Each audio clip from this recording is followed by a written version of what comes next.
it's Lars from Unicorn Reviews here, and look what I have gotten. It's the Zotac Amp Edition GeForce GTX 760 with 2 GB of memory. Got DirectX, SLI and physics. No one uses physics anyway. Also extended warranty. However, it does not say how much it actually extends the warranty. And it also comes with the Firestorm overclocking utility, but you can just download that on their website. You should always use the latest versions of everything.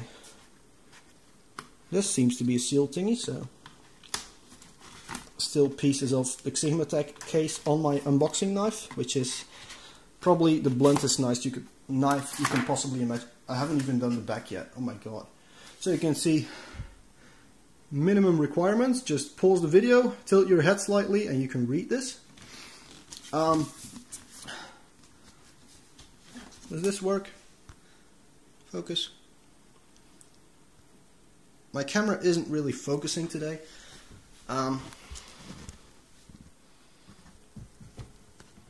There we go.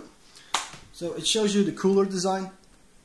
It was showing you the cooler design. It's quite bright orange on here. My camera isn't picking it up very well. 12 languages in which it says what's included in the box, which is the graphics card, the driver installation CD, which you should get off of the internet, and a multilingual installation manual, which, yeah, you don't really need anyway. Other than that, there's not really anything on the box. So let's get the card out of here. Inside the box is another box. As always, there's always another box. So you should just undo this thing. There we go.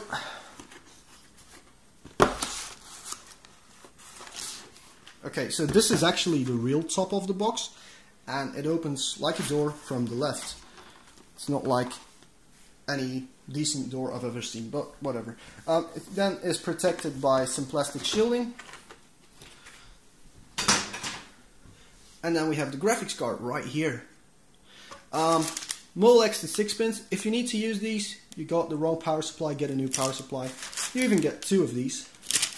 So if you use both of these, you really have the wrong power supply.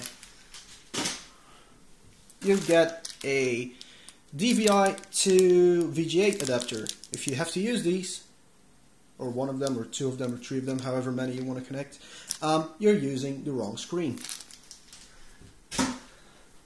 Anything else in here? You get, what do you get? Come on, camera, stay focused.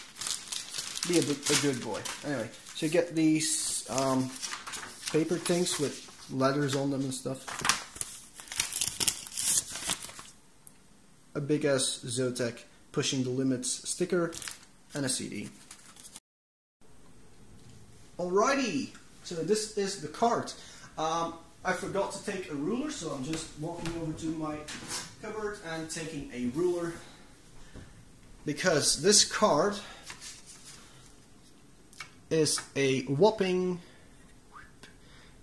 19, maybe 19.5 centimeters. The website I bought it from said 195.07 millimeters.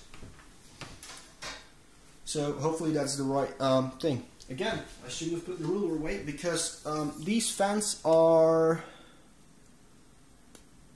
74 millimeter. I didn't even know that was a size for the fan. So just over 70 millimeters. You get this thing that's aluminum shroud around there. You got the Zotac logo. You got these 2 fans. Not an awful lot on here. On the back you get 1 dual-link DVI, 1 normal DVI, a full-size HDMI port, and a full-size display port. These are pretty rare actually. On here I already said there's not a lot on there. The PCB on this card, I'm just going to put it down again. PCB is really short, so you can see the cooler has this metal pointy thingy sticking out, which does absolutely nothing. So I guess if it wouldn't fit in the case, you could cut that part off completely and you'd be having a card which is 17.5 centimeters, so it's slightly longer than your mini ITX board, but half a centimeter if you just cut this piece off right there. If you don't want to cut it off, there are 2 screws on either side. They're just Phillips heads, so it wouldn't take very long to just take it off, and the fans aren't connected to it anyway, so this thing is, I mean, it looks decent, but that metal heat shield thingy is a bit pointless. What else have we gotten on here? We got 2, if it would focus, come on, focus, there we go, 2 SLI connectors, because Nvidia still uses SLI, and I'm not an AMD fanboy, but whatever. Quite weirdly, the actual GPU core is on the end of the card, not around here where you would expect it. You're going to get your memory around the other side. It uses a thing where it doesn't use this connector, but it then uses this, so they changed sides for some reason. You can see that's where the 3 heat pipes enter from this side. So you got these 2 come, well actually all 3 come out of the core, and then this one right here will cool your VRMs. The memory itself does not appear to be actively cooled, even has these heat pipes really close to it, so this will actually heat the memory, because memory doesn't get hot at all. Anyway, that was that for the unboxing and overview, and let's just go into testing now. Alright guys, this is the Zotac Firestorm software. So what it does is, under the I for information, wrong mouse, it just says you what card you have, which core is on there, the die size, you know, all the general information about the graphics card. Settings where you can change a bunch of things. Just pause video and read whatever it says there. And these are our default clocks, so that's pretty cool stuff. We got 1110 megahertz on the core and 1552 on the RAM, so you have to do that times 4, that RAM speed. We haven't even unlocked, well, we have unlocked it, we haven't been messing with it yet. So yeah, under monitoring you can see what clock speeds you're doing and everything, how much RAM you're using, a bunch of information really. And then under fan speed you can go with an automatic profile, a fixed profile where you just say a card always runs at this fan speed, or you just put it on custom, make your own profile, but it doesn't go under 35% load, so I'm just going to leave it at automatic for the stock tests at least. And after the stock tests, what we're going to do is overclocking it. Now this is a really small card, so let's see how it performs. Alright guys, conclusion on the Zotac Amp Edition GTX 760. Award wise, gold award, because it was the cheapest 760 at 230 euros. It overclocks rather well, but it's also very small, so you can fit it in just about any case. And the memory is also very good on it.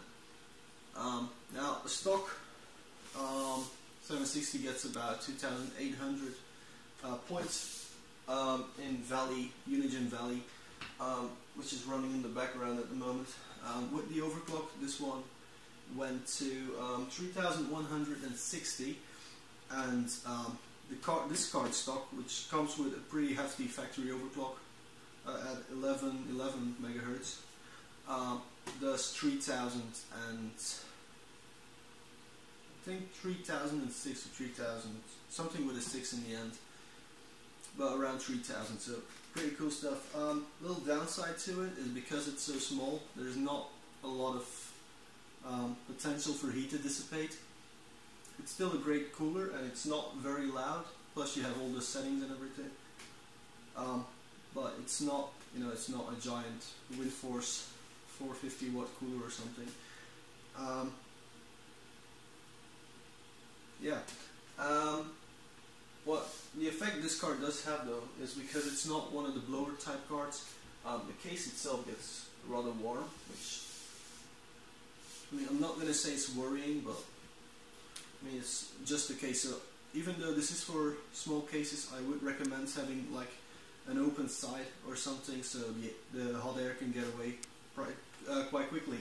Because this thing goes up to 80 degrees. I set it at 80 degrees in the software. You can make it go even higher, but then, you know, the case will get hotter and your performance will drop anyway. So I found that a core clock of 1242 was best to not have thermal throttling in our case. So yeah, if you like the video, like the video. If you dislike the video, dislike the video. Please leave a comment and don't forget to subscribe. And thank you very much for watching.